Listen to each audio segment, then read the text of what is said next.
Esse é o segundo dia do seminário. A gente está muito feliz com esse seminário e com esse momento do museu. E aí já são 8 meses funcionando.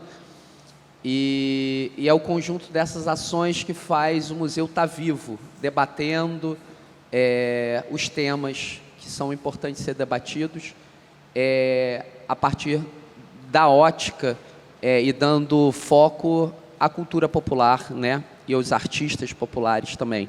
Então, esse é o nosso eixo. Esse seminário, enfim, que busca dialogar com o modernismo, né? A semana de 1922, buscando observar justamente como a cultura popular, os artistas, os mestres estavam ou não estavam, o que estava acontecendo a partir dessa ótica, né? No primeiro encontro, foram 2 mesas, né?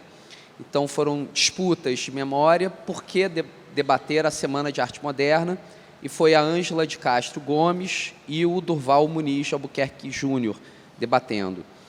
E, na sequência, foi qual o papel da cultura popular e de seus agentes nos rumos do modernismo, que foi a Maria Laura Cavalcante. Foi uma visão um pouco mais geral sobre o tema. E hoje a gente está muito feliz com as mesas, e queria chamar aqui a Ângela e a Marta para falar um pouquinho sobre o dia de hoje. Bom, bem-vindo a todos e bem-vinda a Marta, porque a Marta seria palestrante, é a coordenadora do seminário junto comigo, mas ela seria palestrante do primeiro dia e estava com Covid. Então, ela já está boa, está aqui, e a gente vai poder ouvir a Marta na mesa, em algumas mesas, e ela vai fazer mediação, então a gente vai poder escutar um pouco a perspectiva dela. Marta, você quer falar alguma coisa? Sim, que eu acho que hoje o foco principal que a nossa divisão entre as 2 dias era justamente isso. No primeiro dia, fazer uma coisa assim, mais geral, dar uma visão mais geral, e nesse segundo dia, focar mais as questões ligadas aos mundos de arte. Então, como é que esses mundos de arte, eles dialogam com os modernismos, que modernismos são esses, e justamente os convidados de hoje são convidados que pensam também a dimensão artística. E isso é uma coisa bem legal para a gente parar e pensar. Por que um museu como esse, que é um museu de arte popular brasileira, que é um museu que adota já uma perspectiva contra-hegemônica na sua própria criação, assim, a maneira como que ele olha para o acervo que está presente, né? Mas eu acho que nunca é demais, sabendo todos nós que um museu é um empreendimento colonial em si, né? Então, nunca é demais a gente tentar refletir, mudar as nossas práticas e ter outras visões sobre o próprio trabalho que a gente realiza. Então, acho que é esse esforço que a gente está fazendo de pensar sobre esses assuntos. Então, vou passar para a Marta. Vou ser breve, porque já falaram tudo, né? Eu morri de pena de não ter vindo no primeiro encontro. E hoje a gente vai ter, então, uma mesa de artes, uma mesa de literatura e uma mesa de música. Como a Ângela falou, a relação desse seminário com o museu e com as trajetórias dos convidados é pensar o quanto, 100 anos depois, repensar os significados da cultura popular, da arte popular, da música popular e da literatura, chamada literatura brasileira, os significados dessas artes hoje. De fato, a semana de 22, os modernistas, chamados modernistas da semana, eles estavam pensando os 100 anos da independência do Brasil. Como falou Ângela de Castro Gomes no primeiro encontro, esses modernistas da semana estavam vivendo os 100 anos da independência. Então, era repensar o Brasil, redescobrir o Brasil e a cultura popular ocuparia papel central. De alguma forma, a gente, 200 anos depois, 100 anos depois, está fazendo um trabalho, né, de rememorar e refletir sobre o papel das culturas populares e negras hoje, né? Que eu acho que hoje a gente vai discutir muito a questão do racismo, da visão da população negra, dos populares e dos populares negros dentro do modernismo. Então, bom seminário para a gente.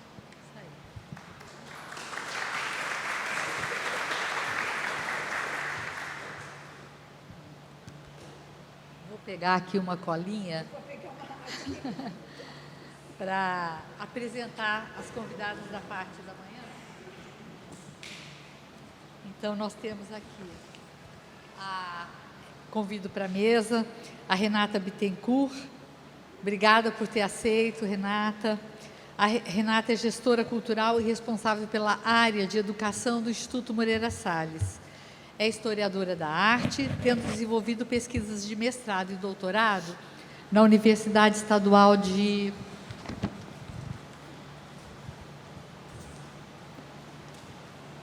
Campinas, investigando a representação do negro. Atuou no Itaú Cultural, na Secretaria de Cultura do Estado de São Paulo e no Instituto Inhotim, onde foi diretora executiva. E chamamos também a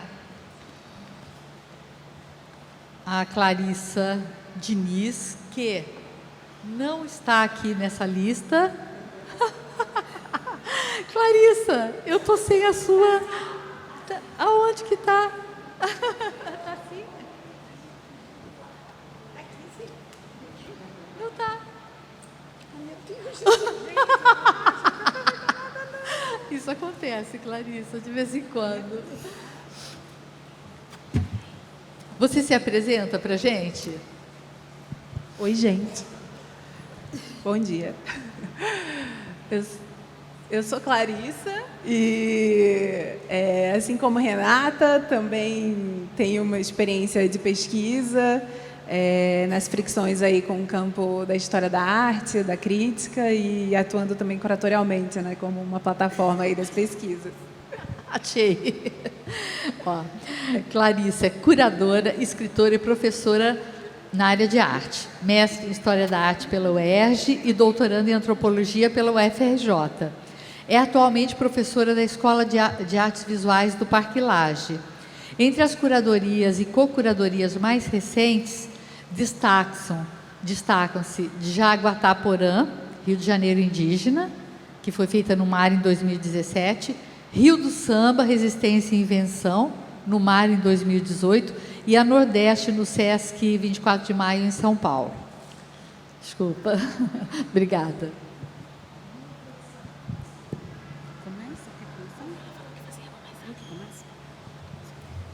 Eu que começo.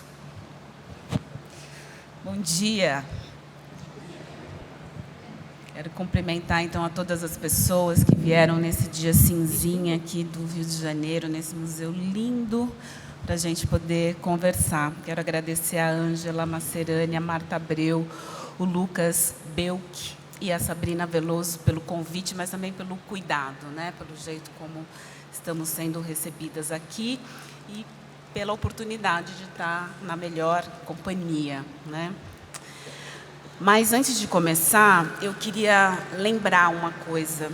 Queria lembrar que Genivaldo de Jesus Santos morreu em Umbaúba, em Sergipe, no dia 25 de maio de 2022, por asfixia em uma câmara de gás improvisada. Ele morreu assim porque ele não foi visto como sujeito, como gente, como uma pessoa. E queria aqui compartilhar com vocês a ideia de que a gente possa sempre lembrar dele publicamente, onde a gente puder. Diferente de Marielle, ele não era uma pessoa do Rio com uma militância, inserido num contexto de militância ou da política, portanto, talvez não haja, na mesma medida, mecanismos de difusão do fato, de preservação da memória desse caso gravíssimo, né? mas nós podemos, talvez, mantê-lo vivo. E eu acho que falar dele hoje se relaciona à apresentação que eu vou fazer. Vou pedir para passar para o próximo slide, porque a gente vai falar do Heitor dos Prazeres, mas a partir de um autorretrato que ele faz. Ele mostra a complexidade nesta obra, assim como mostrou na sua vida, a complexidade de um sujeito negro, que a sociedade quis colocar e ainda quer em determinados locais e caixas e diminuir a sua dimensão de existência. E esse autorretrato mostra como isso não foi possível. Não foi possível diminuir quem ele foi e quem ele é para nós hoje, né? Então, eu acho que falar dessas memórias e dessas figuras pode ajudar a transformar, né, a mentalidade da sociedade para que não haja outros Genivaldos. Esse retrato, pode passar a imagem, por favor? É um retrato que foi comprado pelo Museu de Arte de São Paulo, MASP, há poucos anos, foi incorporado à coleção. E ele é, ao meu ver, a obra-prima desse grande artista que foi Heitor, né? Eu acho que ele é, como obra, um testemunho de um homem que viu em si muitas identidades, né? Isso não é pouco, se a gente pensa nessa sociedade que achaca, né, a visão, a percepção sobre os negros, sobre os homens negros, né, e fazem com que eles tendam a se encaixar em estereótipos, né, redutores, desumanizantes também. E, na verdade, ele tinha consciência de que ele era um ponto de convergência de valores diversos, não é? E, volto a dizer, complexos, né?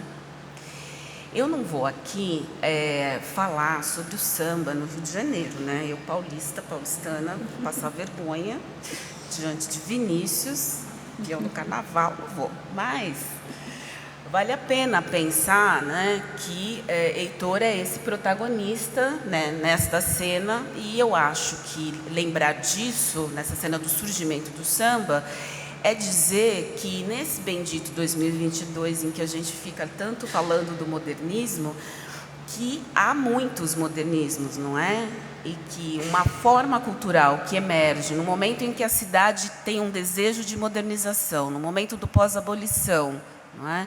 No momento em que o samba surge como um produto de migrações, não é? Um produto dessa vinda dos negros do Nordeste para trabalhar na cultura cafeira do Sudeste, se deslocando de contextos rurais para configurar o que esta cidade, não é, que queria ser algo, viria realmente a ser, e sofrendo as pressões que eram do avesso deste sonho de ser Paris moderna, né, que vai machucar a cidade e movimentar as pessoas menos privilegiadas que estavam nesse mapa com bastante violência, né. Então, quando a gente pensa, né, na história da arte tradicional e a gente pensa nos impressionistas da vanguarda e o modo como eles retratavam essa ocupação das ruas e as pessoas flanando pelas ruas de Paris, né, interessa pensar também nessa presença negra com o samba nas ruas do Rio de Janeiro. Foi isso que foi vivido aqui, não é? Na constituição dessa cidade que se queria moderna, mas isso talvez não seja tão celebrado como poderia, né? Então, embora eu não vá falar dessa história do samba, eu lembraria, por exemplo, da figura do Hilário Juvino Ferreira, que foi tio de Heitor, é uma figura muito importante na história do samba, que era parceiro e colega de Senhor, de João da Baiana, do Pixinguinha, do Donga, e que deu para o Heitor o seu primeiro cavaquinho.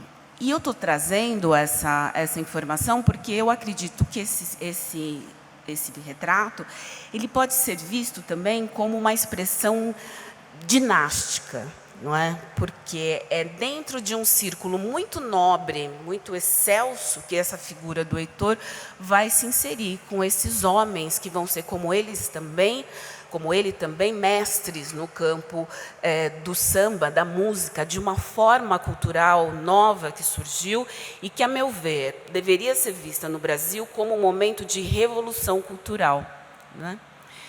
O próximo, por favor.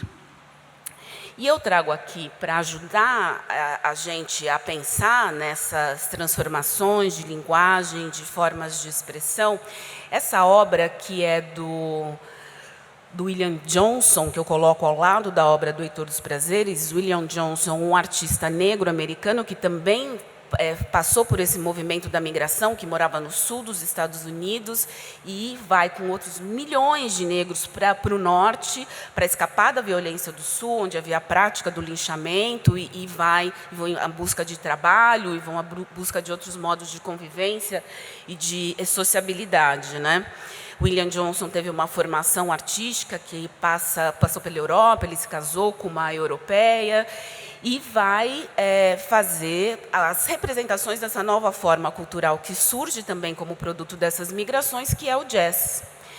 Então, eu acho interessante pensar nesses paralelos, nesses momentos de revolução e de criação de formas de expressão cultural tão poderosas como o jazz e o samba.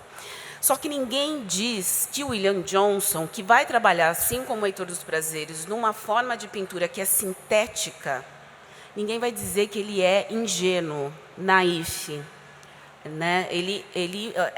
Essa síntese é vista como parte da expressão moderna. Para o nosso Heitor, essa síntese é parte de um artista que se expressa de modo instintivo. E aqui estou usando a palavra da crítica da época, como a gente lia nos jornais, né? Então, essa representação que ele está fazendo, que é o cotidiano, não é? São as vivências da rua dessa gente. Na verdade, é o registro de algo que não é mostrado com frequência, da riqueza de modos de sociabilidade negros, de um ambiente que teve força o suficiente para infundir vida na cidade e nesses círculos negros.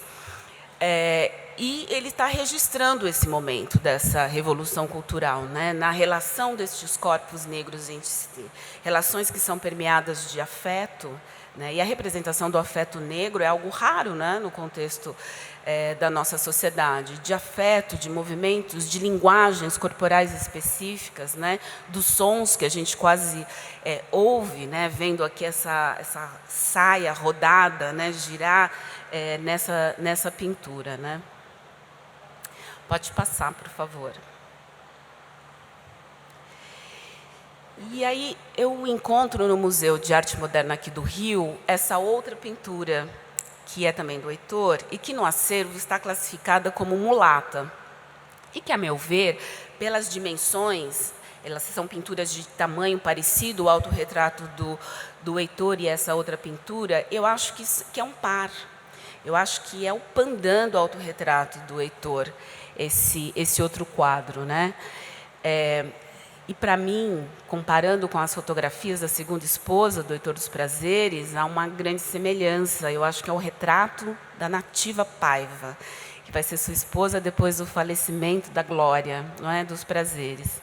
Então, se a gente pensa na tradição do retrato na arte, ela é feita para celebrar as pessoas que são as notáveis na sociedade, as figuras eminentes, não é? As que têm importância, as que devem ser reconhecidas e eternizadas e memorizadas. E aqui a gente vai ter um par de retratos. Por que são importantes essas pessoas quando a sociedade não lhes atribui este peso e esta importância, né? Certamente, ele está conversando sobre critérios de importância que não são aqueles que a sociedade vai adotar como as normativas, não é? Porque ele é um homem importante, claro, que ele tinha uma certa inserção na sociedade branca, tinha colecionadores, compradores das suas obras, por exemplo, brancos frequentadores das rodas de samba, mas aqui, nesses retratos, é outra linguagem, é outro olhar que ele está procurando. Vamos imaginar essas pinturas colocadas na parede de sua casa, por exemplo, não é? Para que essa relação entre eles, a posição deles na sua família e na sua comunidade pudessem, então, estar sendo celebradas, né? Essa ideia do retrato como o que possibilita a permanência, né? Como uma permanência que se dá para este casal por seus filhos, assim como se dá por essas imagens que são legadas para o olhar de quem vê depois, né? E a gente tem uma história da representação do negro no Brasil que é muito centrada no exótico, não é? Esse outro que não recebe nome na maior parte das vezes quando ele é representado, se a gente olha a tradição, por exemplo, do século XIX, né, dos corpos escravos, e aí ele vai ser a vendedora de doces, não é? O não sei quê, são os ofícios que vão identificar, porque aquele corpo serve para aquilo, não é? Para fazer aquilo. E aí não interessa qual o nome, a individualidade, as relações, onde ele se insere, com quem ele está, de onde... Não é? A origem também acaba sendo um outro dado que vai identificar as figuras, né? E aqui não, a gente vai ver essa nativa representada, adornada por essa faixa nos cabelos, por brincos, por um colar, e tem uma fotografia da nativa com colar semelhante, inclusive, né? E eu gosto muito de pensar na atenção que o Heitor vai dar para o crespo dos cabelos, né? Para o tom da pele, né? Quer dizer, uma atenção de ter uma linguagem sintética moderna, mas, ao mesmo tempo, ele está falando de uma pessoa em específico, né? Que tem um tom de negro, e no país a gente tem... Eu, olhando aqui para vocês, tem uma paleta muito diversa de pessoas marronzinhas, cor-de-rosinhas, beijinhas, e, enfim, né, dele buscar essa especificidade daquela pele, né, para fazer essa representação. Ele dá atenção também aos seios, né, a figura acinturada que ele vai colocar nesse vestido vermelho e que ele arremata com esses babados nas mangas, né? Então, esse mundo de relação e de afeto que recebe aqui uma representação. Você passaria para o próximo, por favor? Então, voltando para o retrato dele, tem uma coisa que ele vai colocar, que ele dá atenção, que ele insere como um atributo seu, que é essa boina vermelha, né? Aqui eu coloquei alguns detalhes para chamar a atenção de vocês sobre a fatura dessa pintura. Ele pinta com enorme habilidade. E se a gente pensar só na boina, cada cabelinho da boina é pintado com um pincel muito fino, né? Com grande detalhe, com grande atenção. E as boinas são colocadas em pinturas, em retratos de artistas na tradição, via de regra, né? A gente pode ver até o próximo slide.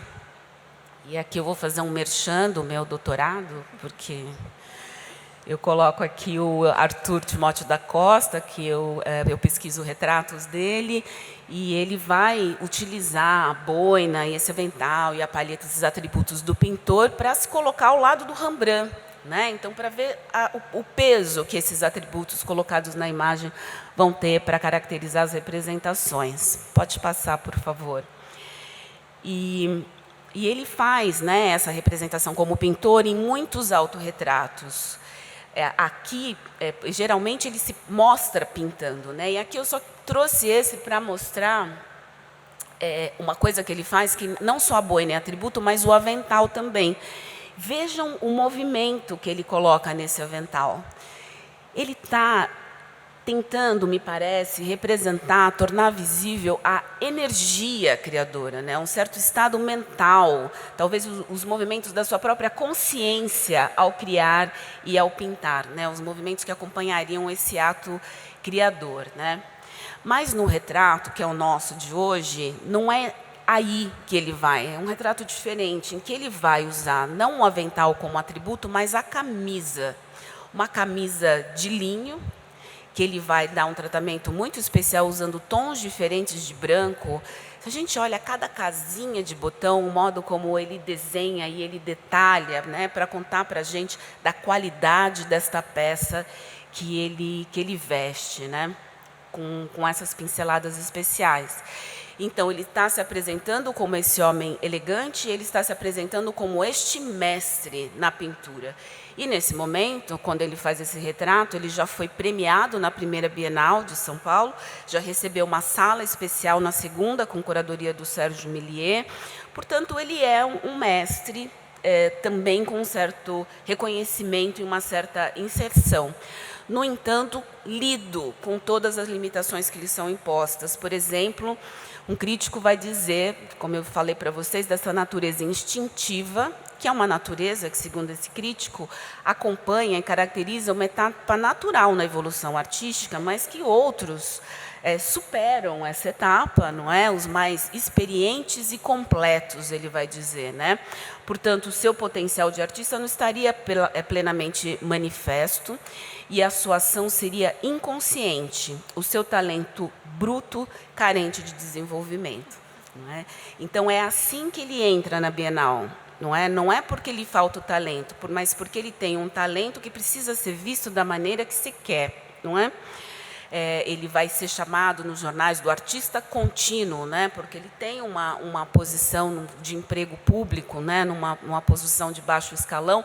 Então, é quase quando você fala artista contínuo, você devolve ele para o lugar social, que é o que cabe verdadeiramente para os homens negros, né? O crítico Claridal Valadares, ele vai dizer que para esses artistas que são os naífes, os ingênuos, e eu espero que até o final da apresentação todo mundo ache que não é ingênuo, que não poderia ser, né? Que esses artistas, eles precisam ser homens de cor, preto, mulato ou índio, procedente da pobreza, a fim de que a obra seja autêntica pela origem. Então, é essa a categoria que é desenhada com afinco por essa crítica para encaixar e reduzir esse talento, essa visão e essa inserção, essa autenticidade que a gente vai encontrar na obra dele, né? Uma visão muito condescendente com o autor, né?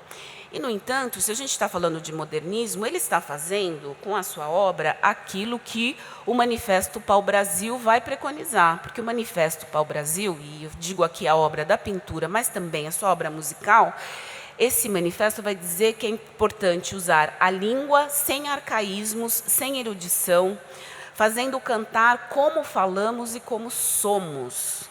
No entanto, na perspectiva desses artistas do modernismo, este falar genuíno e autêntico brasileiro deve ser representado por alguém que se põe na posição de ser outro, né, de observar este, que é de fato o popular, o negro e etc. E no caso do Heitor dos Prazeres, não é isso que acontece. Ele está determinando com uma agência própria o que é ser, não é? O que é falar da onde se está, né?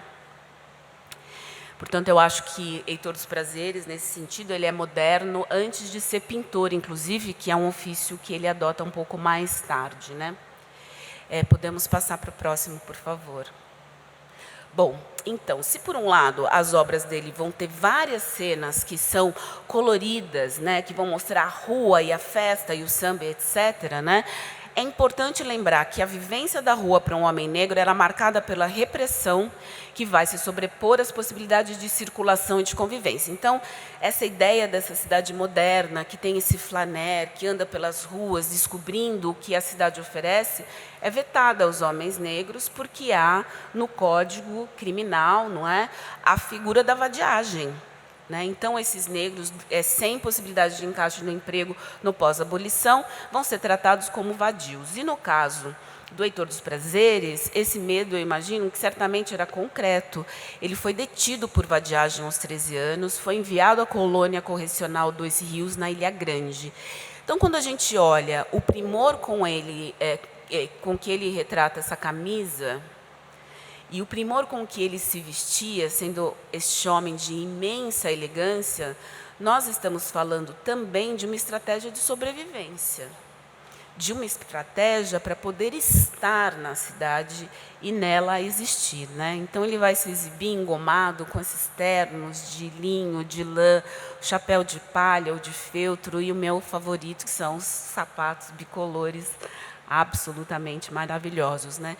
No show, chama a atenção também que ele vai usar muitas vezes camisas listradas, né? Listadas, que são essa visão um pouco da representação do sambista, do malandro, mas não é assim que ele se veste quando ele está em casa, quando ele se apresenta nas fotos, nas imagens em filme, de outra maneira. Então, ele também sabe jogar com esses códigos do que é o esperado, do que é o imaginado, sem perder de vista quem ele verdadeiramente é, né?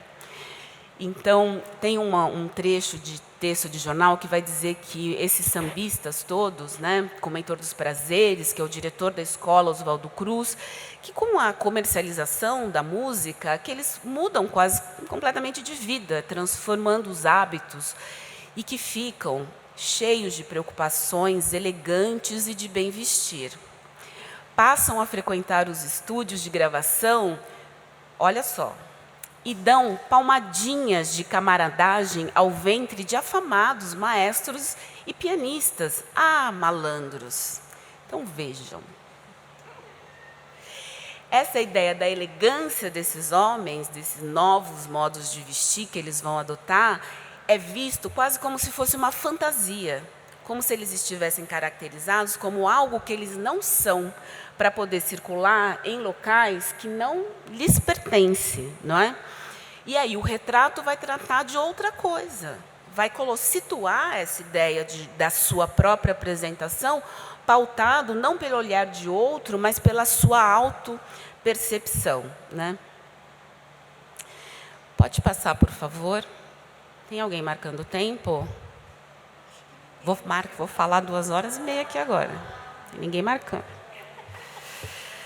Bom, na pintura, a gente encontra um outro elemento que é fundamental, que é o cachimbo, que está posto à boca, que aparece apagado, não é? Então, ele não está fumando, ele está ali como um atributo, né? Embora a gente saiba que o Heitor fumasse efetivamente cachimbo, né? É algo que é associado aos negros mais velhos, por exemplo, a minha bisavó Pudina, apelido de Leopoldina, não é? Minha avó com o nome de imperatriz, minha bisavó, pitava o seu cachimbo também. Ela que era filha de Caetana foi escrava, Pudina não foi escrava porque nasceu 4 anos depois do ventre livre, e depois veio a brava Dona Rosa, minha avó. Então, quando a gente olha esse cachimbo, a gente tem que pensar nas macumbas, e aqui estou usando a palavra do Heitor dos Prazeres, que inclusive gravou um disco com esse nome, né? Com pontos de umbanda, né? As macumbas que ele frequentou e que ele cantou. Agora vem um tempo aqui, posso falar mais 40 minutos. Mentira, eu vou acabar rapidinho, 10 minutos. Então, o verdadeiro autor das pinturas todas também é esse Heitor, né? Das macumbas, que traz para as pinturas o que ele experiencia nesses espaços de convivência, né? Pode passar, por favor. Então, a espiritualidade, que é essa vivida por Heitor, vai estar presente tanto nesse retrato, que o cachimbo evoca esta relação, como também nas cenas de terreiro que ele vai executar, representando um homem negro idoso, possível sacerdote de práticas espirituais, mas que é, ao mesmo tempo, a própria entidade, não é? Do preto velho, que é essa figura capaz de falar dos relatos do tempo da escravidão, de sintetizar, né, de uma maneira arquetípica, essa ancestralidade negra, né? Então, esses pretos velhos vão ser figuras-chave na Umbanda, né? Estão presentes em cultos diversos, como o candomblé queto, o candomblé de caboclo, o catimbó, o espiritismo kardecista também, o tambor de Mina do Maranhão e também o culto daimista da barquinha. Eu devia falar barquinha, mas é barquinha. E ele vai usar essa figura do preto velho também em músicas. Então, se a gente pega o LP dele de 55, que chama Macumba, tem 2 faixas que vão falar do preto velho, né? Uma que chama Tá Rezando, que vai falar desse homem sempre trabalhando, e em outra que chama Nego Velho, que ele vai falar do sofrimento, que geralmente é associado a esse personagem, né? E há várias leituras possíveis da gente aplicar a figura do preto velho, né? Ele é uma versão da subalternidade imaginada que estaria presente no negro, né? Aquele negro que aceita as mazelas e o jugo da escravidão. Ele é também aquele que volta à esfera dos encarnados, né? Trazendo a sua sabedoria e aquilo que ele viveu para interagir e contribuir, né? Com aqueles que aqui estão e que permaneceram. Ele é a figura do escravo sacralizado, né? De certa maneira deificado, né? por processos simbólicos. Ele é também o griot, não é? A gente pode associar a essa figura portadora da tradição, das histórias da família, do clã, ou mesmo aquele príncipe, o rei, né, destronado na África, né, aquela figura nobre desterrada. Ele pode ser visto como aquele branco, aquele negro visto pelo branco, né, como bom escravo que vai ocupar a imaginação do branco, né, que é o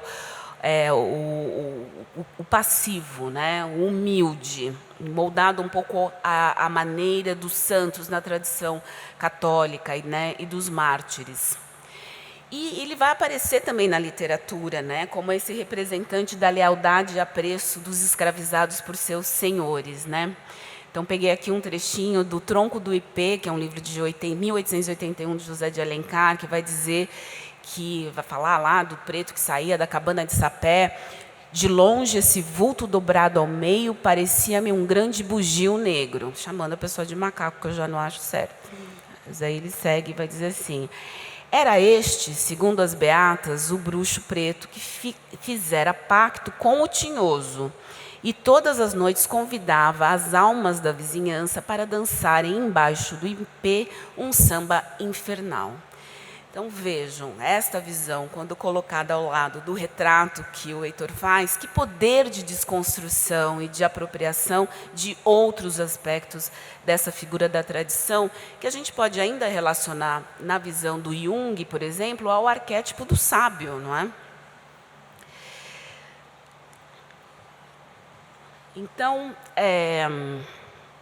quando o Heitor adota, né, incorporar para si essa figura do preto velho, ele está lidando com dois estigmas, né, esse de ser negro e esse também de ser alguém ligado às tradições religiosas afro-brasileiras que eram imensamente perseguidas, como são hoje também perseguidas, não é? E ele vai fazer isso com muita intenção, porque se você pega fotografias do Heitor desse período, ele é muito mais jovem. Ele está, na verdade, aqui se colocando como esse preto velho ancestral, não é? Como a entidade que ele se tornará. Ele não está fazendo um autorretrato dele como velho, né? Ele está aludindo aos pretos velhos que ele representa, que ele tem contato, e está se pondo nesse lugar, né? Também numa antecipação daquele que também vai transitar entre mundos e entre esferas diferentes. Agora, quando a gente fala dessa relação com a religiosidade, a gente tem que lembrar do papel dessa religiosidade para a vida negra, né? Durante a escravidão, por exemplo. Então, eu peguei aqui no livro da Hebe Matos um relato do seu Julião, que era uma pessoa que estava aqui no Rio de Janeiro nos anos 90, ele tinha 81 anos e está falando dos poderes do seu avô. E ele diz assim: meu avô veio da África, ele mais outro, um companheiro dele que chamava Camisa Preta. Eles eram africanos legítimos. Eles passavam no caminho e ninguém via eles. Eles iam trabalhar na fazenda e a enxada trabalhava sozinha e eles voltavam para casa. Eles não trabalhavam, não. Quem trabalhava era a ferramenta deles. Era reza brava eles tinham. Se dessem uma coça no escravo, quem tomava a coça era a patroa, o escravo não sentia dor nenhuma. Quem sentia dor era a patroa, era a magia negra mesmo, magia negra da África. Isso não tinha aqui não, porque quem trouxe foi eles de lá, eles eram africanos puros. Numa outra história, que também foi transmitida por gerações, o dono de uma propriedade, vendo que a chuva se aproximava, colocou os feitores para acelerar o trabalho dos escravos na colheita do arroz. Aí uma mulher grávida que estava dentre esses escravizados entrou em trabalho de parto e não foi autorizada a deixar o campo. E, apesar das suas dores, ela teve que dar à luz ali mesmo, em meio ao arrozal. Quem conta a história nos diz que poderes sobrenaturais transformavam a chuva em uma tempestade muito forte. Aí a pessoa diz assim: diz que veio aquela tempestade, inundou tudo, inundou a fazenda, inundou tudo. Disse que virou água pura. Então, a desumanidade do fazendeiro foi punida com os prejuízos que foram causados por essa chuva imensa, por esse alagamento das terras, não é? E pela ação de negros capazes de manipular a natureza a partir desses conhecimentos que gravavam. Ou seja, nessas reminiscências, não é, que são passadas oralmente por gerações, nós estamos falando de como a origem africana facultava a indivíduos poderes especiais e de como a espiritualidade é a força capaz de criar rupturas no cotidiano de opressão, não é? É a negação do trabalho forçado, a possibilidade da vingança, das agressões físicas, o corpo que se torna inviolável, tudo isso vai estar vinculado a essa instância de poder secreto e encantado. Portanto, pensar nessas religiões e nos que elas significavam para alguém como Heitor é pensar em capacidades fantásticas de poder que asseguraram a sobrevivência, não é, e a predominância das tradições próprias nesse momento durante a escravidão, né? Foram estratégias de defesa coletiva. Então, para terminar, eu diria isso, né? Que quando eu olho esse retrato do Heitor, cabe tudo isso dentro desse retrato. Né? Eu vejo um artista que está mostrando para a gente o indivíduo respeitado que ele era dentre os seus. Né? Ele está falando desse artista que trabalhava no seu ateliê, ele está falando desse sambista inovador incrível, não é? E ele está falando também do conhecedor de ritos espirituais, ancestrais, que ele conhecia, né? Do ancestral que ele queria também se tornar, né? Ele reclamava, acho que vale dizer isso também, que as encomendas que faziam para ele tinha que fazer muitas coisas parecidas, tinha uma certa repetição de temas, né? E então ele dizia assim, de forma que é uma tristeza. O artista que é obrigado a comercializar-se para atender às situações monetárias, vive acorrentado e acaba morrendo não fazendo aquilo que ele quer. Eu acho que esse autorretrato é a prova do que ele pôde fazer a partir do seu próprio desejo, da sua motivação, assumindo o agenciamento da própria imagem. E eu encerraria com um título de um samba da sua composição, que é um samba que se chama Sou Eu que Dou as Ordens. Um homem negro nesse período capaz de dizer isso, eu acho que não é pouca coisa. Era isso, obrigada.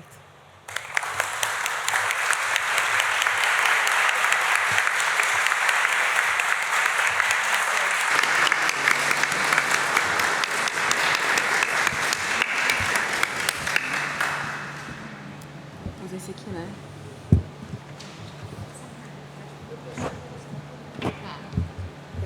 Obrigada, Renata.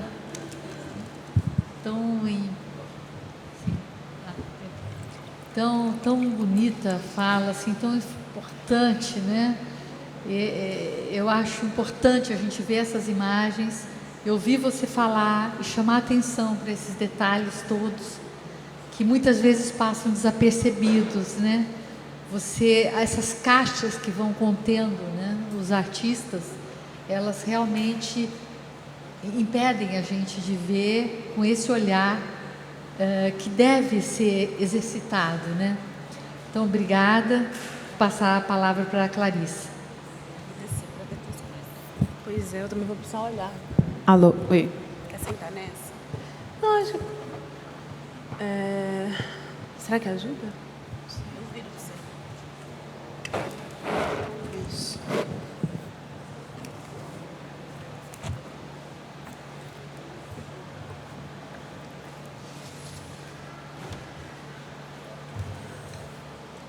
Oi, gente. Bom dia de novo, depois dessa fala inspiradora. Acho que eu vou aqui colaborar um pouco fazendo uma contraparte da fala de Renata, que é um pouco tentando trazer algumas evidências dos processos de apropriação que, do ponto de vista branco, né, de uma branquitude da arte brasileira, foram desenvolvidos em relação aos sujeitos que, como Renata bem colocou, foram eminentemente tratados como artistas, enfim, naif, ingênuos, populares, muitas vezes, né, como uma chave redutora, né, em oposição à ideia do erudito, né, do artista da elite, etc. E eu, enfim, vou tentar correr aqui, porque eu acho que depois agora eu fico achando que eu exagerei a contar demais. Não, mas eu acho que eu exagerei mesmo. Mas eu escolhi aqui, a partir do diálogo com o acervo do Pontal, o assunto da cerâmica como nó da fala. E, a partir daí, a gente, enfim, falar um pouco em torno de dois artistas, que são Vicente do Rego Monteiro e Lula Cardoso Aires, como eles, nas suas obras, no começo do século XX, se apropriaram, respectivamente, de um pensamento, né, cosmológico, plástico, formal, de um lado indígena e, de outro lado, negro, para desenvolver as suas gramáticas modernas de artistas brancos, né? Então, isso, para contextualizar, eu queria começar a falar do impacto que o acesso, né, do ponto de vista arqueológico, à cerâmica encontrada, na cerâmica indígena encontrada na Ilha de Marajó, no século XIX, teve para o contexto não só brasileiro, mas também mundial, né? Vocês que estão controlando, tá, pode passar.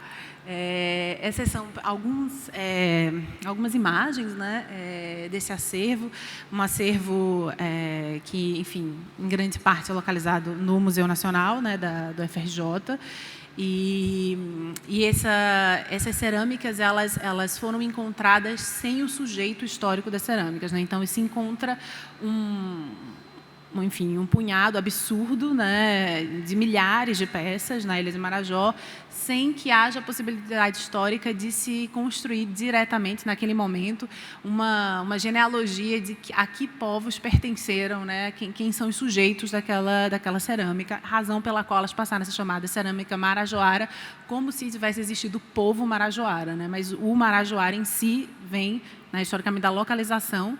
E isso abre um campo de pesquisa imenso para o campo, né, enfim, da antropologia, da história, da linguística, vários outros. Pode ir passando. Mas também para as artes visuais. Se, de um lado, aqui é um exemplo de uma exposição feita com esse acervo em 1893, nos Estados Unidos. Então, a gente vê aqui, né, o texto da divulgação. Pode voltar lá rapidinho, na anterior.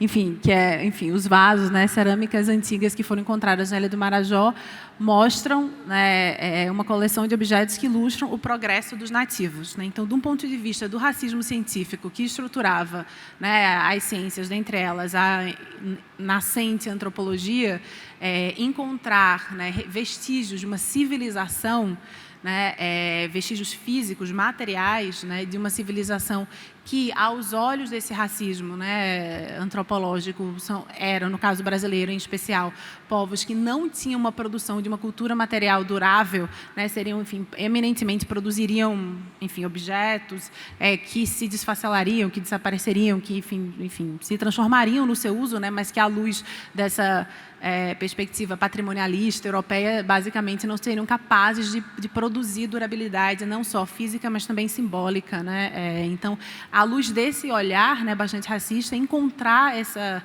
riqueza, essa pujança absurda de todo tipo de, enfim, de urnas a utensílios, né, enfim, a objetos rituais e tudo mais, era uma evidência de uma civilização, de uma ideia de um povo civilizado, né, complexo e não primitivo, bárbaro, selvagem, etc. Então, a importância dessas cerâmicas ali, ainda no século XIX, de um ponto de vista antropológico, é um marco nesse sentido de legitimar os povos, né, originários desse território, hoje chamado Brasil, como sendo civilizações, como sendo, né, enfim, civilizações integralmente construídas, mesmo quando tendo sofrido o extermínio, né, como no caso dos habitantes da Ilha de Marajó.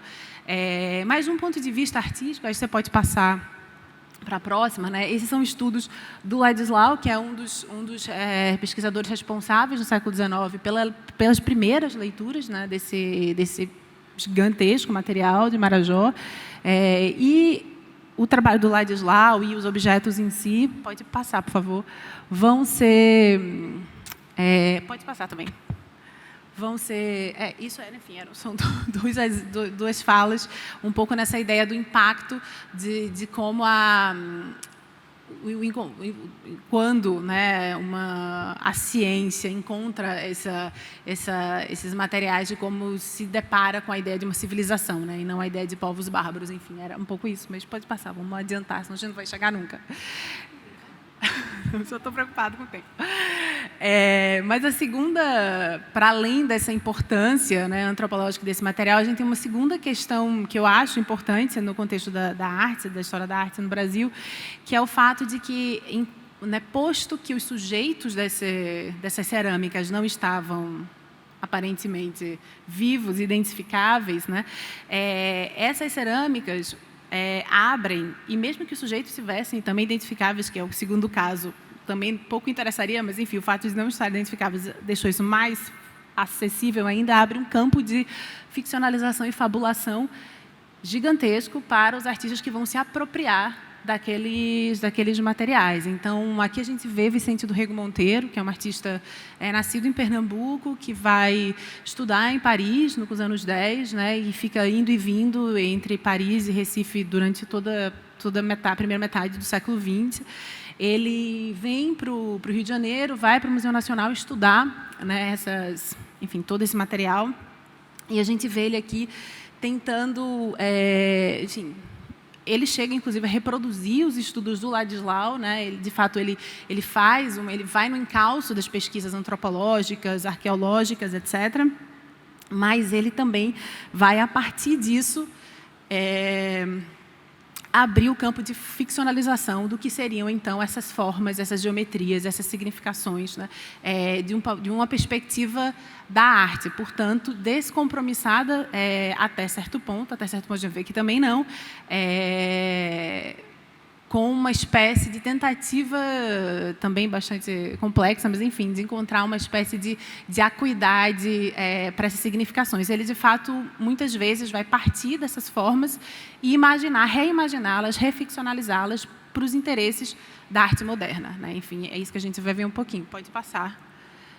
Então, como eu comentei com vocês aqui, a gente vê Vicente reproduzindo numa publicação que ele faz na França, o quadro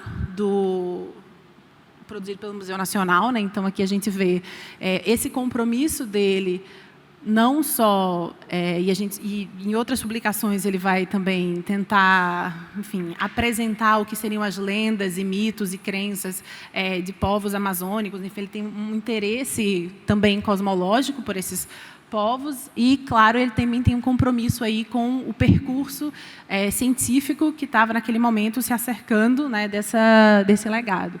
Mas, enquanto ele faz isso por um lado, pode passar para o próximo? Deixa eu ver.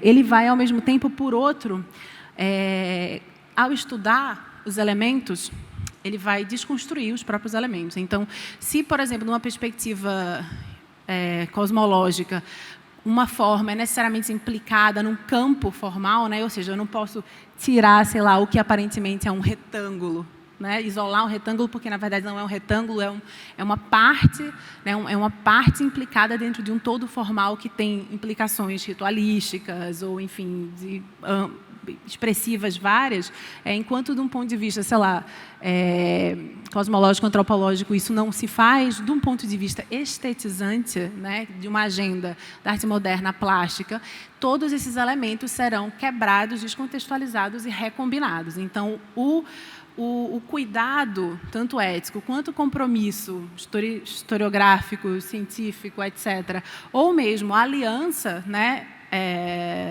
política com esses sujeitos que muitos artistas hoje conseguem ter, né, posto que muitas vezes dialogam artistas indígenas e não indígenas, né, em aliança, esse tipo de cuidado, enfim, era, digamos assim, matizado de um jeito bastante mais frouxo, né, e aí o que vai emergir, então, é uma espécie de vocabulário. Pode passar, não sei se já está na próxima. Não, pode passar. Isso também são desenhos de Vicente estudando o acervo do Museu Nacional. Então, ele começa, por exemplo, né, ilustrando. Esse aqui é um bom exemplo. Né, ele vai ilustrar uma lenda, né? Então, também Vicente ele integra, né, todo um momento histórico onde a chave da folclorização, é a chave muito utilizada para lidar com conhecimentos, histórias e cosmologias, né, de outros povos, outras etnias, que acabam sendo reduzidos a uma ideia de lenda, de folclore, né, enfim, de uma forma bastante preconceituosa, mas que, ali naquele momento histórico, como o Vicente vai fazer, ele vai, por exemplo, escrever, ilustrar e publicar essas lendas na França, né, então, se imaginando ali dentro de um processo de valorização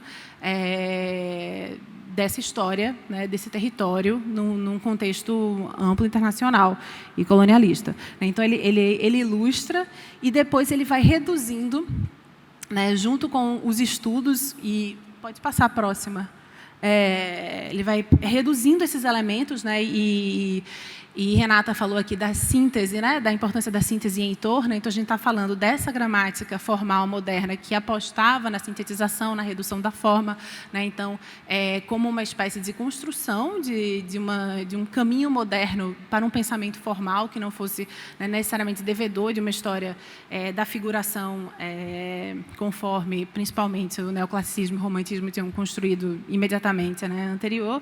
Então, ele vai para essa chave da redução e aí ele começa, de fato, a pegar esses elementos, né, isolá-los, descontextualizá-los, esses elementos, né, como, por exemplo, pequenos detalhes dos vasos ou das urnas, e para produzir o que, aos olhos, né, eurocêntricos, é considerado uma espécie de abstração, né, ou abstração geométrica. Então, esse processo de apropriação e livre recombinação desses elementos, muitos deles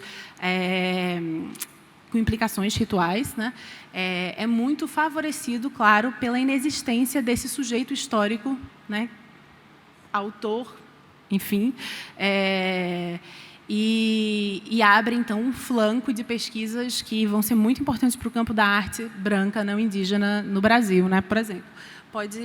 E aí a gente vê, enfim, Vicente vai fazer isso com a forma, ele vai fazer isso com a cor, né? Então, aqui, né, o preto, o vermelho e o branco, as três principais, né, cores de grande parte de uma espécie de estética, entre muitas aspas, de indígenas no território brasileiro, especialmente, né, no âmbito ali do Xingu. Então, ele também vai explorar isso em termos cromáticos. Pode passar. Ele vai fazer, esse é um livro que são Quelques Visages de Paris, de 25, onde esse gesto dele de pensar, né, aí ecoando toda essa construção lá do século XIX, de que o Brasil, enfim, é um território de civilizações, né, então ele pega esses elementos, pode passar próximo, extraídos de todo esse estudo, decupa eles, né, isola e vai usar esses elementos para criar cartografias de Paris. Pode passar o próximo. Então, é muito também interessante ver como ele vai, então, interpretar essa alteridade europeia à luz de um léxico, né, visual, espacial, construído desde, digamos assim, uma perspectiva originária, né, desse território. Então, isso também é um gesto político, né, que ele, enquanto um artista brasileiro, nordestino, residente em Paris, também está lendo aquele lugar, né, com os seus próprios, buscando uma lente, né, que não seja exatamente a réplica das perspectivas das lentes europeias, para ler, para, enfim, construir sentido, né, elaborar significação para a experiência que ele está também tendo ali, né? Mas ele vai fazer isso, então, a partir da apropriação de um legado que é uma alteridade em relação a ele, né? Então, é um fluxo bastante interessante de um artista não indígena que se apropria... Acho que passar, talvez tenha mais um. Não tem. Desses elementos indígenas para construir esses mapas em Paris, que, por sua vez, são uma apropriação que ele faz daquele lugar, onde ele também está como estrangeiro, né? Então, é uma circularidade bem complexa. E Vicente vai também... Além dessa chave mais do âmbito da síntese e da redução, ele vai desenvolver todo um trabalho na pintura inspirado na volumetria da cerâmica, né, indígena, então, e na cor, claro, né? Então, ele vai, pode ir passando as imagens aí, ele vai algumas pinturas são, de fato, enfim, aprendizagens, muitas vezes reproduções de esquemas formais de composição que ele toma das esculturas, os objetos marajoara, ou de outros também, e vai, então, tentando ali elaborar uma espécie de de paradigma, de uma volumetria moderna, à la brasileira, na Europa, sendo esse brasileiro, por sua vez, totalmente uma espécie de apropriação, então, dessa presença indígena que ele está ali fabulando. Algumas, aqui a gente vê, enfim, algumas relações são bastante diretas, né? Então, aqui a Madonna, né, a figura clássica da Madonna, um tema de grande importância para a história da arte, de fato, enfim, construída por ele a partir de uma urna funerária, né? Algumas relações são muito diretas e é possível encontrar essas peças, né, contemporâneas, que ele viu no Museu Nacional, né, até hoje, enfim, acho que não queimaram também no incêndio criminoso. Bem, e é claro que ele também vai ali acolá também fazer releituras da própria iconografia colonial, né? Então tem aqui um gesto também que é interessante, que é a tentativa, né, dele como artista de se avizinhar uma construção, né, histórica de iconografia colonial que, enfim, aqui no caso do Debré, ele acrescenta mais uma camada, né, dessas construções iconográficas. Ele também, de novo, né, como um não indígena, ou um artista também não negro, mas trazendo uma outra, enfim, a partir de uma outra perspectiva estética, formal e política, né, para essa iconografia. Então, tentando aí responder a uma das demandas modernas produzidas desde fora do Brasil, que é abrasileirar a arte brasileira, né, como um partido moderno. Pode ir. Um outro artista que vai também fazer isso, no contexto de Pernambuco, é o Lula Cardoso Aires, que, assim como Vicente, a partir das esculturas, né, da produção tridimensional indígena, vai fazer isso olhando para os seus contemporâneos artistas populares, né? Lula está, diferentemente de Vicente, ele está vivendo no mesmo tempo e espaço dos sujeitos históricos, né, que fazem a produção com a qual ele está dialogando ou em relação à qual ele está se apropriando, né, nas suas construções.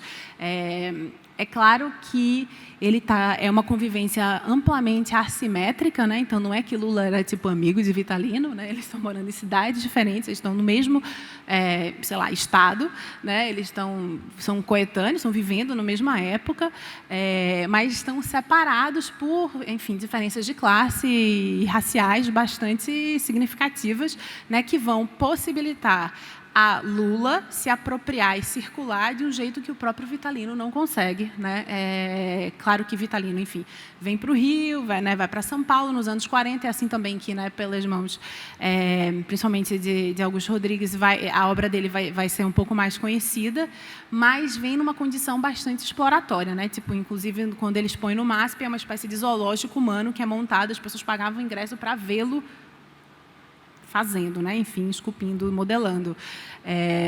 Então, essas assimetrias são muito marcadas e, ao mesmo tempo, Lula pode ir passando, vai desenvolvendo, vai tomar essa cerâmica, né, popular nordestina, em especial a referência é o Alto do Moura e também o trabalho que a gente vai ver de Porfírio Faustino, vai tomar como a solução, né, formal, plástica, que ele vai ler bidimensionalmente na pintura, né? Então, tanto Vicente quanto Lula vão tomar para si essa tarefa de sair do 3D, do tridimensional da escultura, e relê-los, né, em esquemas formais bidimensionais na pintura, mantendo, então, a volumetria da cerâmica como uma outra espécie de gramática visual e formal bidimensional.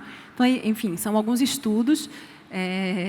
Esse processo na obra de Lula Cardoso Aires, ele tem grande força nos anos 40, mas ele começa já um pouco antes, no final dos anos 30, mas nos anos 40, inclusive com o fortalecimento da circulação da obra de Vitalino e de outros artistas do Alto do Moura, ele também vai, enfim, aí, nessa mesma onda, investir nessa produção. Pode ir passando. Alguns outros artistas, né, enfim, no contexto, por exemplo, de Pernambuco, também estão fazendo isso. Isso aparece, às vezes, no trabalho de Cícero Dias, por exemplo. E aqui eu acho que é interessante ver, enquanto aqui, né, no Museu do Pontal. A gente vê vários, sei lá, Eudócio, Galdino, Vitalino, etc., investindo, né, sua obra na representação de seus cotidianos, né? Então você vê, né, esse tipo de, sei lá, volumetria específica do barro do Alto do Moura usado para mostrar um salão de beleza, ou crianças brincando, ou a polícia batendo em alguém, né? Ou seja, problemas e potências de uma vivência que é singular a esses sujeitos.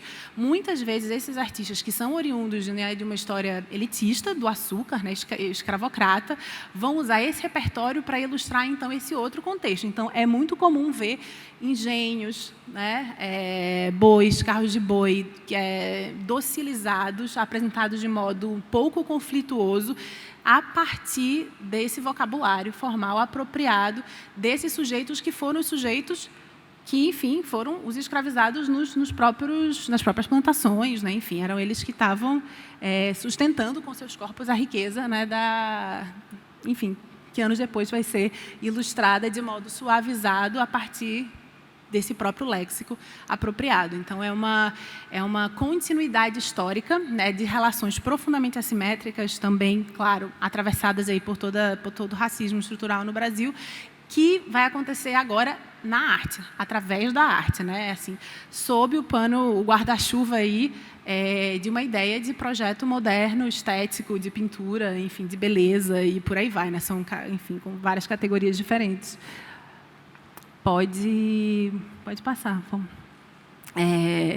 E aí, gente, a gente volta para o que, enfim, Renata mencionou um pouco, que são também a dificuldade de, por exemplo, esse é Porfírio Faustino. Pode ir passando, tá? As imagens dele, assim, enquanto eu for falando. Porfírio é, para Lula Cardoso Ares, um artista central, porque o tipo de cor, né, e de policromia frio, né, que a Porfírio e sua família faziam na cerâmica, é de uma extremamente específica, né? Então, assim, enquanto a partir de um certo momento, né, que não no começo dos anos 40, mas com o tempo vai ficando muito mais popular no Alto do Moura, uma cor, né, como a gente vê aqui, né, muito mais viva, né, enfim, de, sei lá, muito vermelho, muito azul, né, muito específica. Porfírio, a família de Porfírio vai manter uma paleta muito rebaixada, muito sintética, né, pode ir passando, como vocês podem ver, e isso foi muito importante para Lula Cardoso Ares. Então, Lula, por exemplo, ele mantém, ele segura, né, nos trabalhos em que ele vai tomar como norte a volumetria da cerâmica popular, ele vai manter essa mesma redução cromática. E Porfírio é um artista muito importante, que é algo que o trabalho de Lula não chega, enfim, não dá conta desse aspecto, mas Porfírio é um artista que apresenta um imaginário fabular, né? Então, de criaturas humanas e não humanas e misturadas, etc., que não cabe dentro dos arquétipos das lendas ou das folclorizações já existentes. O imaginário que ele cria não bate, não combina certinho, então ele não ilustra o Saci, sei lá, né, ou a Cuca, enfim. Ele cria um imaginário que é amplamente singular, né, que, enfim, que é da sua posição ou, enfim, da comunidade dele enquanto sujeito no mundo, ali dos filhos dele. E isso é também, enfim, algo muito importante para a gente notar hoje, né, de como certos artistas cuja obra muitas vezes se tenta colocar dentro da caixinha, né, de uma ideia folclorista, né, de folclorização, os seus imaginários muitas vezes são extremamente singulares, né, de fato não cabem nem nesses estereótipos que se tenta construir em torno da ideia de folclore. E Porfírio é certamente um bom exemplo para isso. E o próprio Vitalino, claro, que, enfim, também não vou ficar falando, mas passando umas imagens, e que eu acho que é importante, pode ir passando, dizer que, assim como Heitor dos Prazeres, né, Vitalino também foi um artista muito complexo, né, que atuou na música, né, como uma espécie de agente cultural, né, organizando, enfim, ações também, enfim, como poeta, né, também pela relação com a música, junto a outros companheiros, né, enfim, colegas da sua geração. E aí também a gente tem uma característica interessante que, quando a gente fala de Heitor ou Vitalino no campo das artes, né, como Renata estava falando, a gente tende a olhar pouco, no caso de Heitor, né, para a música, para o samba, né, a gente, sei lá, não sei, tem mais de 300 composições, algo assim, né, tipo, gigante, e o mesmo com Vitalino, né, a gente olha de fato pouco, a gente faz pouca correlação entre a elaboração do pífano, né, e, enfim, que ele é um dos sujeitos muito importantes para isso, e o seu lugar de centralidade numa modernização da escultura brasileira, né, por exemplo, né, e isso se repete muito nas obras mesmo de Vicente Menos, que é um artista mais complexo, mas, por exemplo, no caso de Lula Cardoso Aires, que, de fato, nessa apropriação, se apropria deliberadamente apenas da camada estetizante desses sujeitos, né? Então, não se relaciona, não se implica, não se alia, mesmo estando no mesmo tempo e espaço, com a complexidade política, social, das práticas artísticas, por exemplo, de Vitalino, né? Que é bastante mais ampla do que só a dimensão estética apropriável de uma maneira estetizante, né? Que é o que muitas vezes vai acontecer. Um outro dado é que, ainda que a gente está vendo aqui um boi, né? O boi é um ícone da produção, né? Não só de Vitalino, mas do Alto do Moura como um todo. E ainda que a gente tenha essa imagem muito forte do boi, assim como também Heitor, e uma ficcionalização de uma experiência rural que o próprio Vitalino assim como Heitor, de uma geração que já está na cidade, né, que tem ali uma origem muito rural e uma proximidade, claro, mas que já tem uma experiência urbana pujante, assim, né, e de uma urbe do século XX, totalmente moderna, né? Então, apesar da força desse imaginário meio arquetípico, que muitas vezes é projetado sobre os artistas, né, ditos populares, então, que acabam remetendo ele sempre a uma ideia de ruralidade, né, ou, no caso dos indígenas, a ideia de floresta, né, enfim, fica sempre, né, distanciando na geografia também, né, o lugar desse sujeito histórico. Vitalino é um artista cuja obra é uma crônica sobre o que é uma cidade no século XX, assim, né? O que é, enfim, com todas as tensões sociais, com, enfim, prisão, polícia, bêbado e, enfim, violências de todas as ordens, né? Não sei se tem imagens disso aqui, mas aqui no museu tem, que eu vi. Pode passar. E, claro, essa referência do cangaço, que também é muito interessante, porque enquanto artistas como Vicente ou Lula vão ter uma orientação política mais alinhada à direita, né? Vicente, em um determinado momento, enfim, chega, enfim, assim, um tanto quanto fascista mesmo, assim, mais tarde, nos anos 40, também, quando ele vem mais para o Brasil.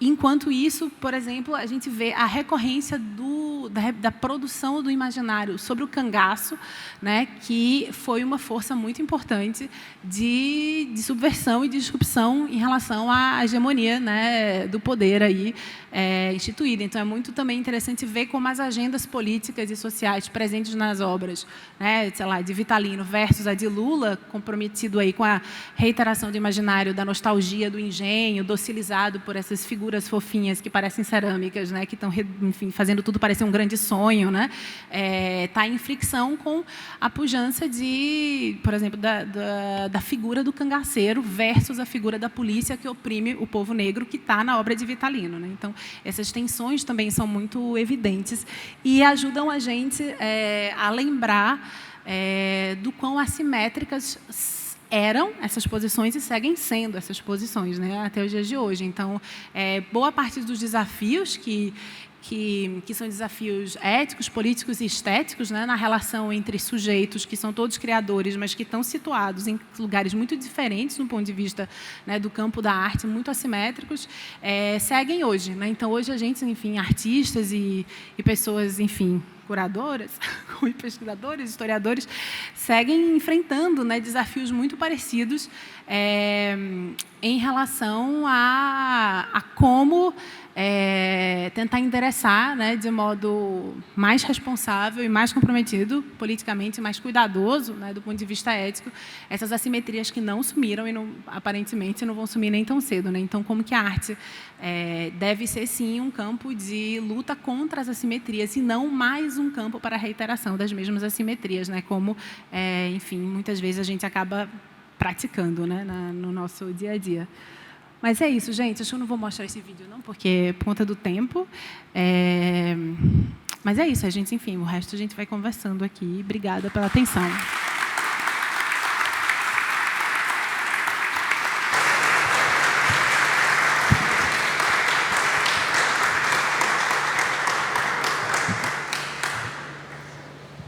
Obrigada, Clarice. Que coisa interessante essa correlação que você fez. Eu acho, especialmente, fazer essa correlação aqui no Museu do Pontal, trazer esses artistas tão importantes, né, e tão pouco conhecidos, né?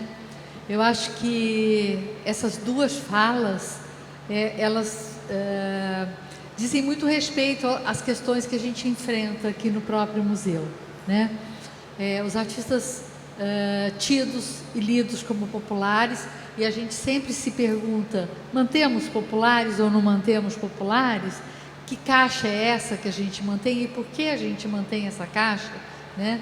E a gente tem uma posição em relação a isso, quer dizer, achando que dentro dessa grande assimetria que a gente vive, se você não cria um espaço e diz, olha, tem que ter esse espaço, a gente menos espaço que esses artistas encontram no tipo de sociedade que a gente criou, justamente, que é uma sociedade branca, que valoriza, eurocentrada, que valoriza outras questões ligadas à arte, né?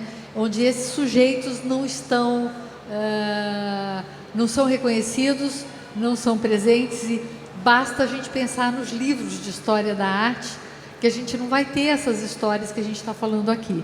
Eles não vão falar sobre isso, e eu acho que é esse o trabalho que a gente está fazendo agora, né?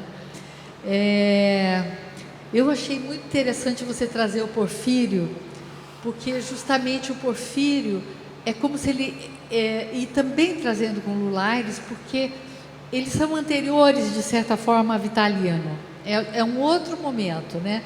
E o Vitalino tem esse papel, é um papel de mediador, justamente não por ele ser um escultor, um artista plástico, mas porque pelas outras características dele como músico e produtor cultural. Então ele era uma pessoa que circulava, transitava, e por esse viés ele chega nas pessoas que vão passar a olhar de uma forma diferente para essa produção que já acontecia.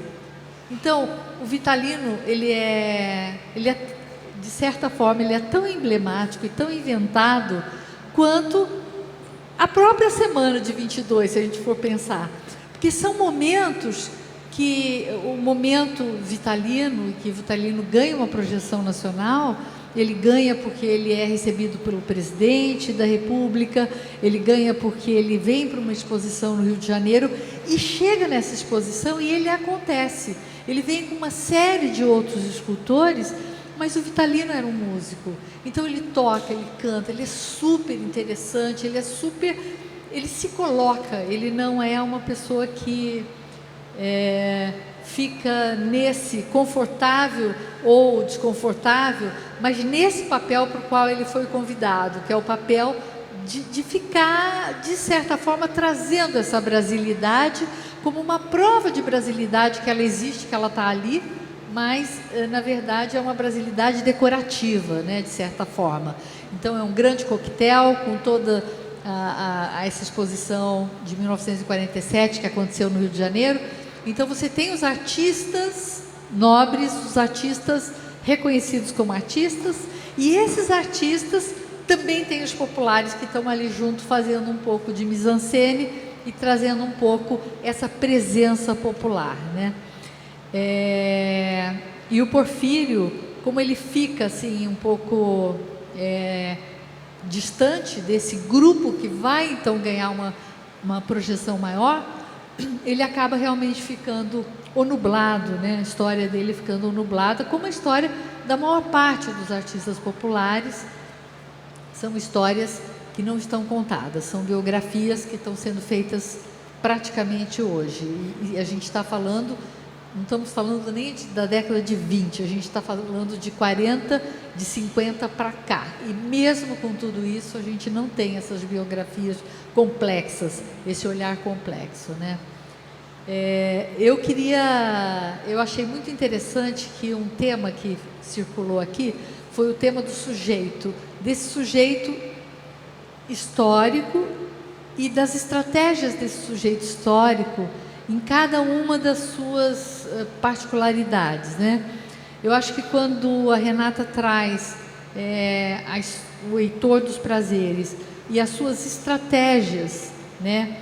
Nenhuma delas estratégias me parece inocentes, nenhuma estratégia inconsciente, mas estratégias pensadas que possibilitam essas estratégias, que ele circulasse nos meios que ele circulou e que ele pudesse chegar a essa afirmação do eu, né? Eu sou essa pessoa, né? Eu existo dessa forma.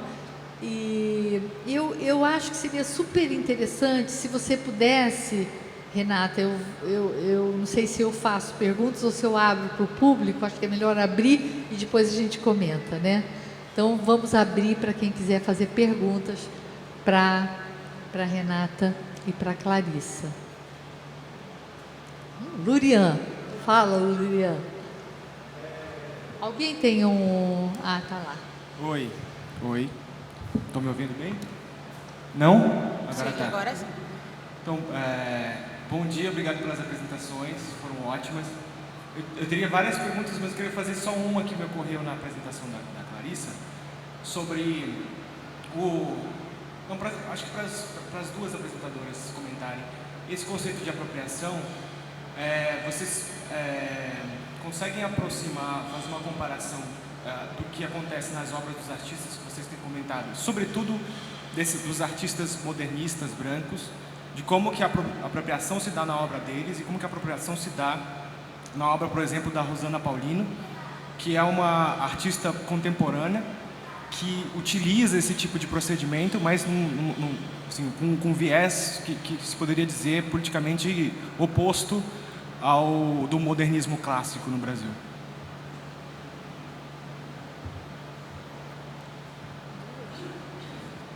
Marta. Oi? Clarissa, baixar o microfone. Para ficar melhor a filmagem.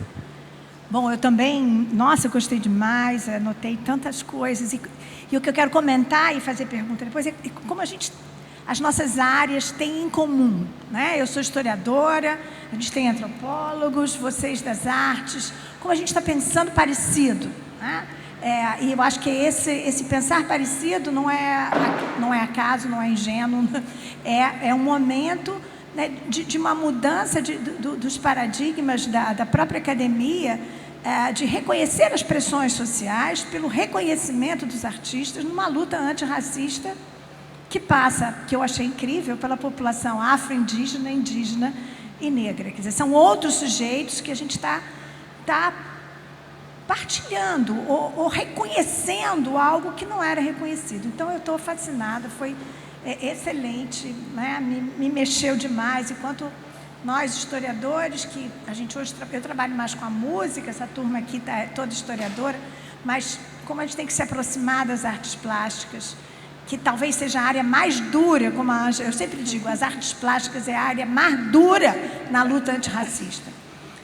Tanto que você tem que ter um museu de arte popular. Claro, a gente também tem que ter um museu de história afro-brasileira, né? Por que a gente não tem um museu de história que conte a história de todo mundo? E aí a gente precisa ter um museu de arte negra, a gente precisa ter um museu de arte popular. Eu acho que essa é uma grande reflexão. Mas enquanto a gente não consegue ter um museu de história, vamos fazendo o possível. Então, muito obrigada por todas as reflexões que vocês trouxeram. Para a Renata, eu queria... É impressionante, não é? E aí é bacana, porque a gente tem gente da história que está trabalhando o Heitor no campo da música, o seu protagonismo, e você vem com as artes. Foi deslumbrante essa desconstrução, né? Quer dizer, a construção do quadro do Heitor, aquela autoimagem assim, impressionante. Eu queria saber de você se ele parece que tinha um museu, né? Acho que o Lurian, ele tentou fazer um museu, se tem mais escritos dele, além do que ele pintou, além da música, né? Você tem uma foto ali do arquivo pessoal da família, eu já fiquei encantada, como é que é esse arquivo? Falar um pouco dessa tua relação de pesquisa com o Heitor, dos prazeres. E depois, esse Valadares, não sei se você sabe, o Clarival Valadares, bom, você sabe, é um crítico de arte, foi ele que recrutou os artistas que iam para o Festival de Dakar, em 1966. Ele era um cronista branco que recrutou os músicos e artistas. Bom, ele leva o Heitor dos Prazeres para Dakar, para o primeiro Festival de Artes Negras do mundo, né? Também, Clarissa, super obrigada e trazer a presença indígena, né? Afro-indígena, que acho que também, além da história da população negra ter sido tão mal contada e silenciada, acho que mais ainda da história dessa cerâmica marajoara, que a gente achava que era um grupo indígena que se chamava marajoara. Tamanha comercialização e virou uma entidade que caminha sozinha. Eu queria te perguntar, é impressionante esse racismo nas artes, né? Quando você conta a história do Porfírio e do Vitalino, o racismo também com a população indígena, porque a gente tem que juntar isso, né? O Vicente de Rego Monteiro, eu estou em dúvida aqui, perguntei para o Juliano, ele é amigo do Gilberto Freire, é ele o modernista do Gilberto Freire, porque o Durval falou aqui que o Gilberto Freire tinha um modernista amigo. Quer dizer, eu queria juntar esses intelectuais, né? Minha pergunta é para a gente pensar como o Vicente Rego Monteiro e o Lula, talvez, estejam exatamente nessa intelectualidade que está pensando o Brasil, evidentemente, não só no campo das artes. Eu acho que o Durval falou que o grande amigo do Gilberto Freire era não sei se você sabe. Obrigada.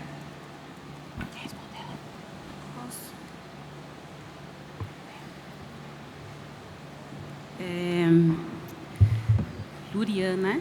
O nome? Então, eu achei interessante a tua pergunta sobre a questão da apropriação, porque eu acho que é um termo que tem nos provocado a reflexões, é um termo que tem encontrado embates, ou gerado embates com a militância, não é? E a gente pensando nas discussões, me lembro de uma sobre o uso do torso nos cabelos, né, por mulheres, e que isso seria uma apropriação de uma forma, não é, cultural, e que não deveria ser usado por pessoas não negras, etc. E eu acho que é uma questão bastante complexa, porque nós vivemos em contato, né, com a cultura de diferentes tempos e de diferentes lugares, né? E esses contatos provocam contaminações e provocam admiração. Então, é difícil a gente pensar que objetos, manifestações, formas vão viver separadas, né, em função da intensidade da nossa convivência, que hoje se dá de modo global, inclusive se a gente considerar a convivência também aquela que se dá virtualmente, né, pelos meios, pelas redes que nós temos disponíveis hoje. Então, como eu penso que nos tempos atuais no Brasil e talvez em outras partes a gente tenha perdido a capacidade, em função das polaridades, né, que nos mobilizam, de pensar as ambiguidades, eu queria aqui trazer uma visão que talvez possa ter mais do que um lado único, né? Porque, de um outro lado, a apropriação ela está muito vinculada a uma ideia de subalternização também, não é? Então, eu gosto daquilo, como mostrou Clarissa nessa fala incrível, eu gosto daquilo que eu vejo na cultura do outro, gosto tanto que vira uma coisa minha. Eu gosto tanto que quem criou não existe mais, não precisa existir, não é? Porque eu elaboro, eu protejo, eu incorporo aquilo a quem eu sou e ao mundo onde eu vivo, né? Eu gosto tanto que eu quero manipular nesse sentido mesmo, né? Eu quero transformar, eu quero olhar em diferentes posições, eu quero tirar uma parte, eu quero colocar outra, né? E sem pensar que ao fazer isso e fazer com que essa coisa transformada permaneça no tempo, que eu não enxergo mais o que tinha antes, porque também às vezes tanto faz, não é? Nessa operação. E eu gosto tanto que eu olho para aquilo como algo que me serve. É algo que me serve para a minha criação, serve para a minha vida. Eu consigo ter ganhos com isso de diferentes maneiras, né? Ganhos que quem criou não tem, em muitos aspectos, né? Então, eu acho que a questão da apropriação, ela nos coloca uma pergunta que não é uma pergunta fácil e que é uma pergunta que está incrustada, assim, né, num campo que é um campo da ética também, não é? Como é que vamos viver juntos? Como é que vamos nos conhecer? Como é que vamos partilhar, né, de campos culturais que não podem ser vistos como puristas ou isolados ou congelados no tempo e não sujeitos às transformações que o próprio contágio e o contato traz. Mas, por outro lado, eu gosto de pensar, aproveitando o ensejo da gente estar aqui também mobilizado pela discussão sobre o modernismo, essa ideia da antropofagia, ela está muito relacionada à ideia da apropriação, mas a gente sempre tem que pensar quem é que come e quem é que é comido nos processos culturais, por exemplo, dentro do modernismo, não é? Quem é que é devorado o tempo inteiro, não é? A ponto da sua aniquilação simbólica e na sociedade sua aniquilação carnal, efetiva, não é? Quem é que come e quem é que é comido, né? Então eu responderia assim.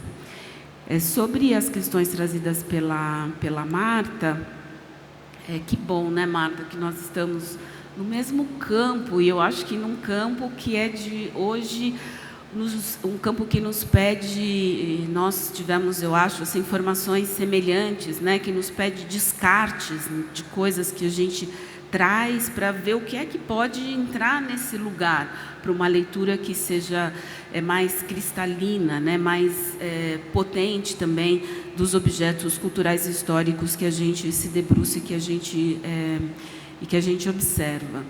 Eu não me considero uma especialista em Heitor dos Prazeres, por completa consciência de não ser, né? Não foi um tema para mim de pesquisa aprofundada, que eu trouxe aqui é um ensaio, uma reflexão, tanto que eu escolho apenas uma obra, né, para que ela nos sirva para abrir um pouco horizontes de análise, de percepção, mas eu, como você, também tenho muitas curiosidades sobre o que mais a gente virá a conhecer sobre esse homem, as suas relações, os seus textos, as suas palavras e as suas criações, né? E quando você fala do Clarival, eu acho interessante também que a gente está falando dessa história, né, das artes, da cultura, caminhando numa espiral, né? Nós estamos um pouco nesse caminho, no sentido de que bom que Clarival levou esses artistas naquele momento para Dakar. Que bom que Clarival escreveu as coisas que escreveu, porque a gente quer conversar com ele hoje, né? Para talvez fazer com que essa espiral que se constitui pela soma das nossas análises possa nos levar para outros lugares, né? Então, eu tendo a pensar não no descarte, né, dos autores e das ideias, mas daquilo que foi pensado, a nos convidar a pensar novamente, né? Com tensões, com atritos, não é? Mas com formas de diálogo que a gente possa encontrar. Em relação a... Só para colaborar com a coisa da Rosana Paulino, da sua pergunta, né, especificamente, Eu acho que Rosana é um artista que lembra a gente de que os regimes de apropriação não tem nem começo nem fim, né? Tipo assim, você não consegue encontrar onde eles começaram, né? Porque quando você continua pesquisando, sempre tem uma coisa antes, e uma coisa isso, não tem um ponto de origem, né? Não tem uma tábua rasa, um ponto zero, assim. E eu acho que Rosana é uma artista muito interessante porque ela se reapropria daquilo que foi apropriado, e ao fazê-lo demonstra que a apropriação já guarda mesmo também germes de outras reapropriações possíveis, né? Então eu acho que ela complexifica a ideia de apropriação, e acho que, sei lá, algumas coisas que ela faz são muito... Ela tem uma série em torno da violência da geometria na arte brasileira, né? Então, isso, por exemplo, quando a gente vê aqueles Vicentes do Rego Monteiro, lá do 22, dos anos 20, que são totalmente, né, geométricos, né, do ponto de vista eurocêntrico, mas que são devedores de uma geometria que, enfim, essa palavra não serve, geometria, né, por outras palavras, que, enfim, de uma plasticidade que tem também várias outras funções que não ser só uma geometria do ponto de vista estético para inúmeros diferentes povos indígenas, né? Então, acho que quando ela faz uma crítica à hegemonia que o pensamento geométrico, né, do ponto de vista da abstração geométrica no Brasil, ganhou, especialmente na figura de homens brancos, e ela contrapõe a isso, por exemplo, corpos de mulheres negras, ou palavras como exotização, né, em séries, enfim, são vários trabalhos, né, dela sobre isso, mas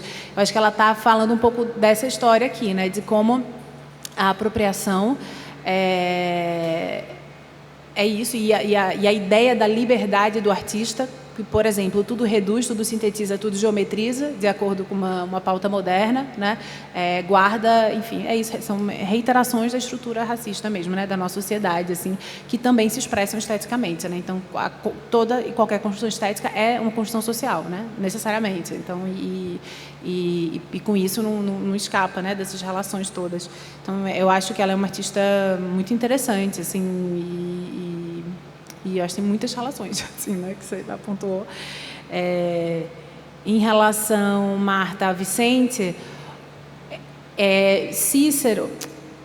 Vicente e Freire se encontraram em Paris em 1922. Esse encontro foi muito importante para Freire, porque em 22 Freire ainda não tinha pensado especificamente sobre arte. Os textos que ele vai começar a escrever sobre arte, e quando eu digo sobre arte, não é porque é pensar sobre a importância da construção de um imaginário manipulado, construído pelas mãos da cultura amplamente, né? Que é algo em que ele vai investir muito ao longo da sua vida, né?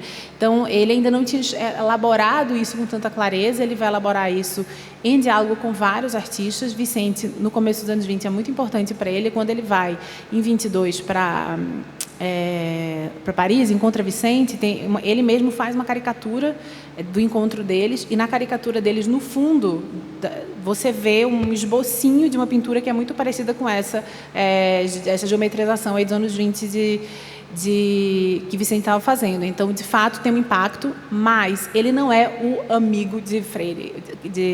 Quem é Cícero Dias? Na verdade, os dois, Lula Cardoso Aires e Cícero Dias, são muito amigos de Gilberto.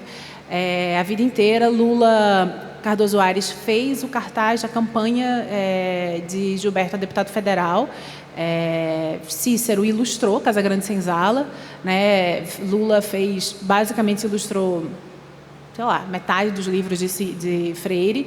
Então, é mais um diálogo com Lula Cardoso Aires e Cícero do que com o Vicente mesmo. Na verdade, assim, a sensação que eu tenho é que Vicente foi muito importante para Freire, mas Freire não foi tão importante para Vicente, assim, né? Mas Vicente tem um papel relevantíssimo para ele. E ambos, Vicente e Freire, se tornaram, enfim, defensores de perspectivas autoritárias, né, politicamente, né? Então viraram reacionários, assim, do ponto de vista político, mais tardiamente em suas vidas, né? Eram revolucionários na juventude, mas se tornaram reacionários um pouco mais à frente. Sim. Sim. Mais duas pessoas e aí 3. Alô, boa tarde. Por causa do horário. Eu acho que a gente junta, né? Você, o Alexandre e mais uma pessoa, e aí a gente fecha. Primeiro, eu queria agradecer, né, essa palestra maravilhosa, me causou muitas inquietações, a ponto de eu querer falar. Eu sou uma pessoa extremamente introvertida, mas eu fiquei com essas inquietações. Então, hoje, quando a gente faz qualquer pesquisa sobre Heitor dos Prazeres, a gente ainda o encontra dentro de arte naif. Isso para você ainda é um preconceito, uma forma de preconceito, entendendo que hoje, ao meu ver, a arte naif não é uma arte ingênua, ela passa a ser uma arte extremamente expressiva, extremamente autêntica. Se você for olhar a obra de Militão dos Santos, de outros artistas, isso ainda hoje tem essa sensação de preconceito, ou essa concepção do que é arte naif mudou? Também entendo que dentro da arte naif a gente tem muita apropriação, né? Muitos artistas surgindo e pegam algumas características do que é da arte naif, como exemplo, a Thaís Ibanez Gomes, que é uma paulista, e ela traz todo esse repertório que é muito mais dos artistas nordestinos, interioranos, do que de uma paulista. Então, na verdade, ela mesma coloca em algumas entrevistas que ela se inspirou. Então, uma forma de apropriação de uma cultura que não é dela, né? Então, assim, como é que vocês enxergam isso? Hoje ainda é uma ofensa essa classificação? Não é necessária essa classificação? Eles não precisariam estar dentro dessa classificação? E essa apropriação, como é que vocês veem isso dentro da própria arte naif? Posso? Pode falar? É mais uma reflexão em relação a cultura popular e o movimento do modernismo na Semana de Arte Moderna de 1922, porque eu acho que quando a gente pensa nisso e como a gente vai elaborar esse pensamento nacional, eu acho que a gente precisa voltar um pouco na ideologia e no que era pensado um pouco antes desse rompimento, que é a gente eleger a cultura nacional, que é num pensador que eu estudo dentro das ciências sociais, que é o Oliveira Viana, que ele vai sintetizar muito esse eurocentrismo e essa questão de a gente reformular o Brasil e não pensar no Brasil. A gente está pensando em trazer uma cultura norte-americana e eurocêntrica para cá e romper com tudo que existe. Então a gente vai deixar tudo de lado e vamos criar um novo Brasil. E o Gilberto Freire, a proposta dele no Casagrande Senzala é justamente a gente ter um Brasil singular dentro da sua própria formação em relação à Casagrande e os escravos, que dentro dele, que ele vai formar, é uma relação de simbolismo e de tipos ideais. E dentro desses tipos ideais você vai ter essa percepção que ele tem em relação ao homem branco da Casagrande e o escravo e essas relações e como elas se dão. E eu acredito que os intelectuais, eles, juntamente com a arte e a cultura popular, eles vão instigar a essa criação dessa identidade nacional a partir da cultura, da arte e do pensamento do Gilberto Freire, que eu acho que ele vai colocar, por ele ser pernambucano, ele vai colocar o Nordeste em uma matriz cultural, econômica e política. Ele quer deixar meio que o Nordeste em um ponto central dentro da obra dele.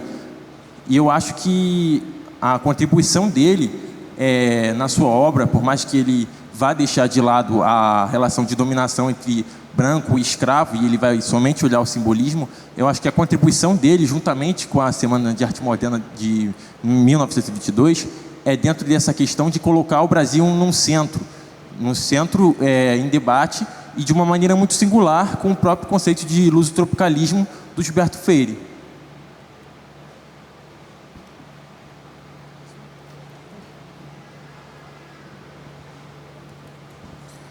Bom dia. Também queria agradecer as falas super inspiradoras e provocantes. Eu queria fazer mais 2 comentários. Um, que é ressaltar a importância desse olhar da do Heitor dos Prazeres como essa figura que é capaz de negociar, que é capaz de propor, que é capaz de...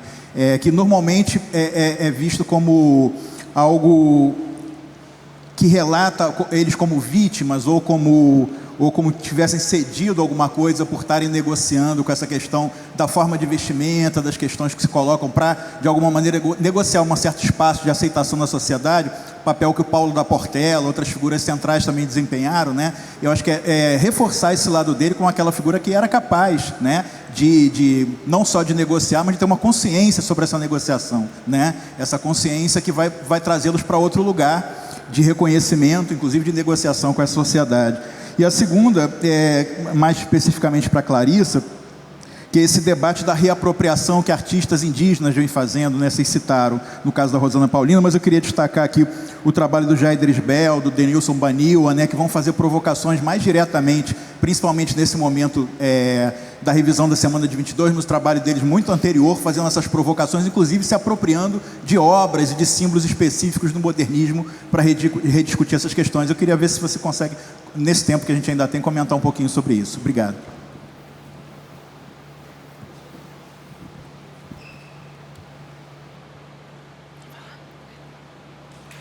Então, vamos nessa. Gente, eu queria pedir que vocês respondessem e a gente já encerrasse. Tá bom.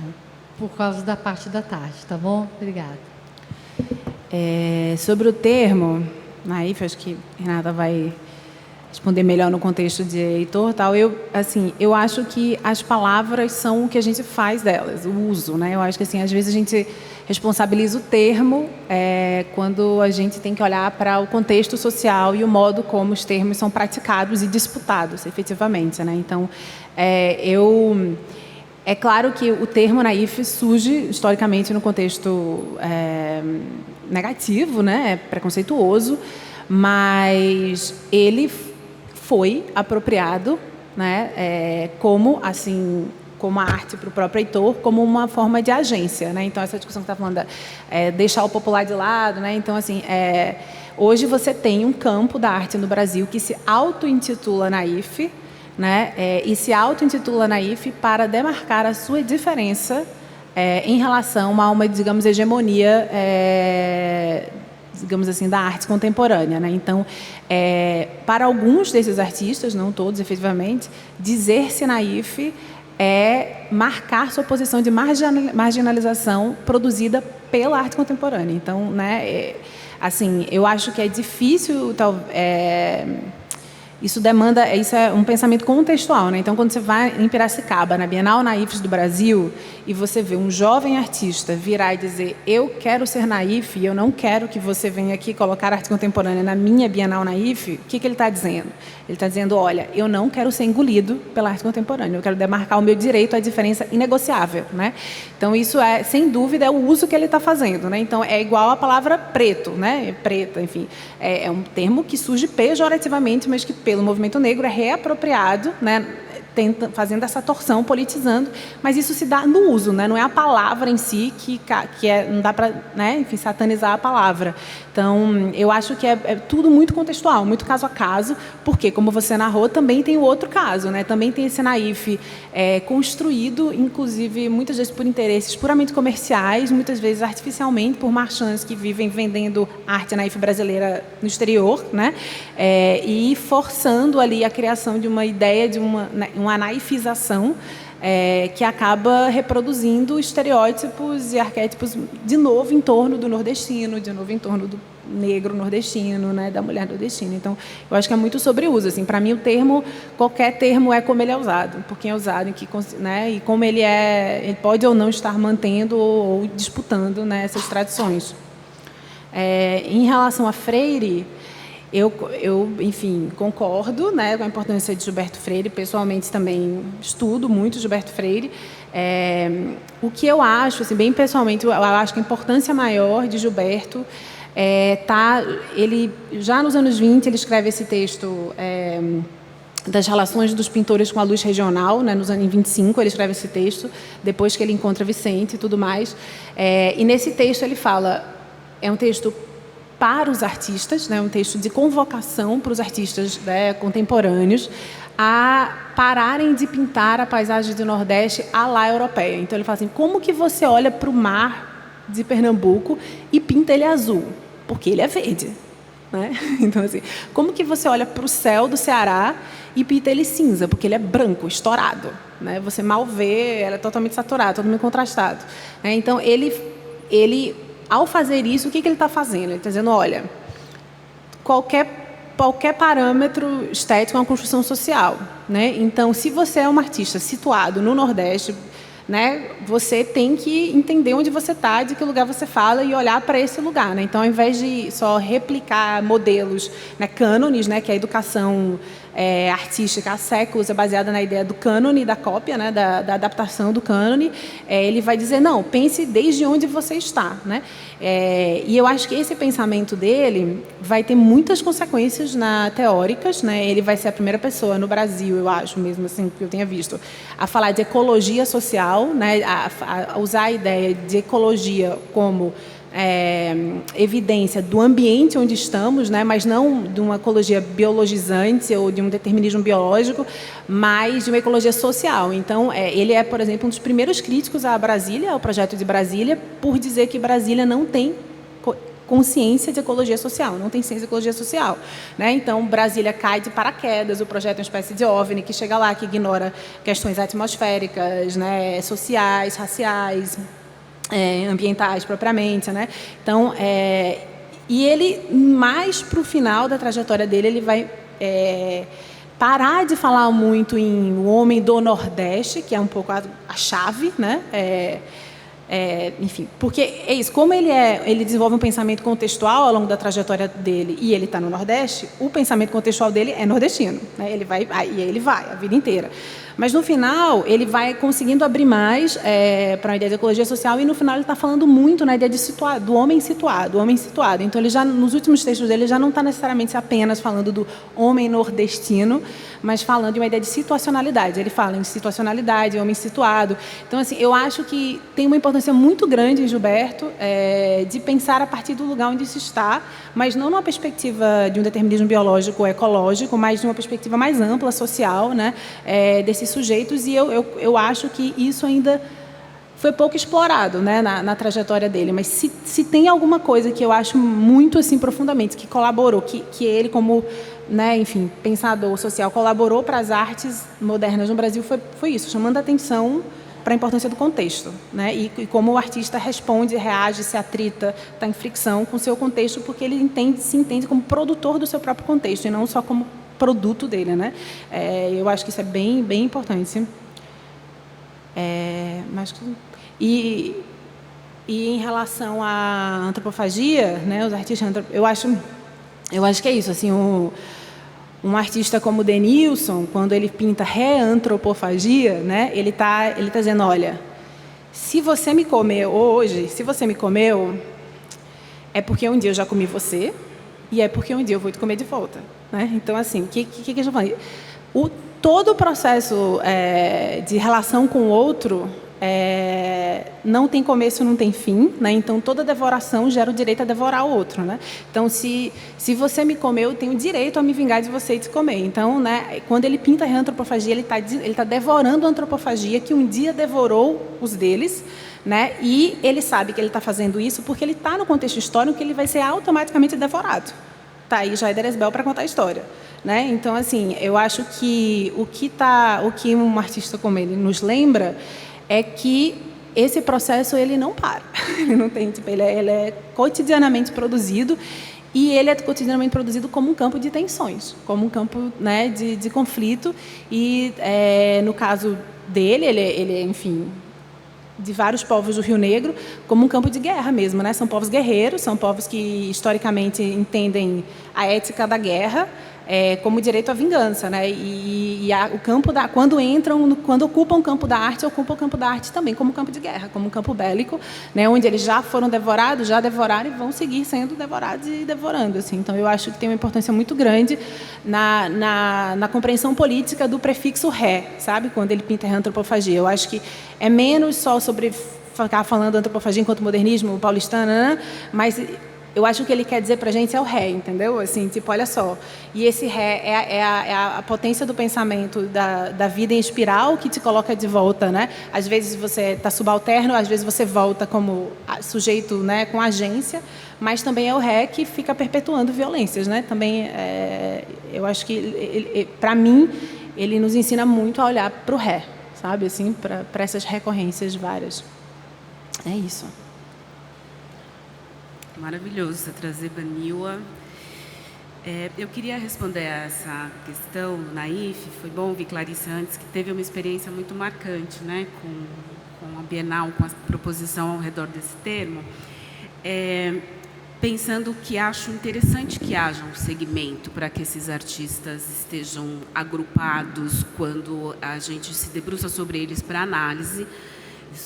Tem uma formação muito vinculada à figura do George Colley, que é um historiador da arte que vai dizer que nada joga a luz sobre uma obra como outra, que pode ser colocada ali próxima, né?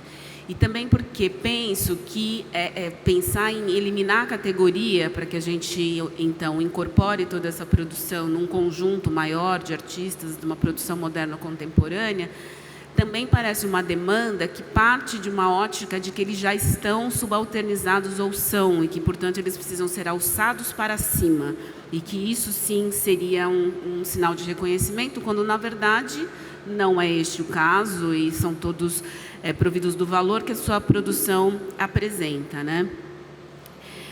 No entanto, o nome Naif, não gosto, não. Acho ruim. Eu até fiz algumas falas, né, falando de artistas desse campo, usando o ex-Naif, porque eu também não sei o que pode ser, né? Mas Naif, acho que fica complicado, porque a gente está falando de artistas que seriam ingênuos, mas isso recai, essa denominação, sobre indivíduos que, historicamente, na sociedade, são vistos como mais corpo do que cabeça, não é? Como como mais simples e não complexos. E aí se apaga um pouco, dentro dessas classificações, o fato das comunidades negras estarem veiadas de sabedorias centenárias e de filosofias que, infelizmente, não nos foi dada a possibilidade de conhecer, não é? Então, acho que há esse problema, mas não acho que é o maior problema. Eu acho que o maior problema é o fato de, tanto nessa esfera das artes populares como das artes moderna, contemporânea, etc., nos falta ferramental para abordar determinadas produções. Dou um exemplo do outro lado, que é o lado que está nessa outra esfera, que é o Rubem Valentim, não é? Rubem Valentim vai falar que na sua produção ele busca uma riscadura brasileira. Então, ele é muito apresentado como um artista que teria conseguido dar conta da abstração com um tempero afro. Parece que é isso, é uma ótica, uma lente que se sobrepõe a tudo que o mundo da abstração na arte moderna propõe. E, na verdade, ele está olhando para uma geometria, né? Quando ele fala dessa riscadura, a riscadura são os desenhos feitos no chão dos terreiros, e que são geométricos também, e que estão associados a poderes, a significados e a tradições. Então, se eu não usar esta chave, eu não entendo Rubem. Quais são as chaves que a gente está precisando buscar para entender os artistas desse campo do popular? Porque eles pedem outras, que, se eu usar só as chaves da arte moderna, eles permanecem a dever, em complexidade, em riqueza e nos seus sentidos. Então, se surgir uma outra denominação, vai ser bom, né? Talvez. E mais importante é que surja um modo, né, da gente olhar para as coisas que seja pautado por outros vetores, né? Lembrando ainda que, junto com o Naif, vem a questão do primitivo. E o primitivo pautou a ótica e toda a história da arte, né? Quando vem lá com as vanguardas e o cubismo e o Picasso, e esse olhar para as culturas de outras partes, né? Que se reproduzem um pouco aqui, quando a gente olha o Nordeste ou a Amazônia, né? E esse primitivo, ele não para de surgir, né? Então, esse é um termo problemático, né? Porque a gente tem que rever nossas relações com a alteridade, né? Então, eu acho que eu acrescentaria só isso. Bom, gente, eu acho que a gente assim encerra a parte da manhã e agradeço Renata, Clarissa, foram ótimas, foram muito instigantes e convido a todos para voltarem daqui a 1h. Vamos ver que horas são, que aí a gente... são 12h43, 1h43, pode ser? 1 hora de almoço? Então tá bom, obrigada, hein? Até já.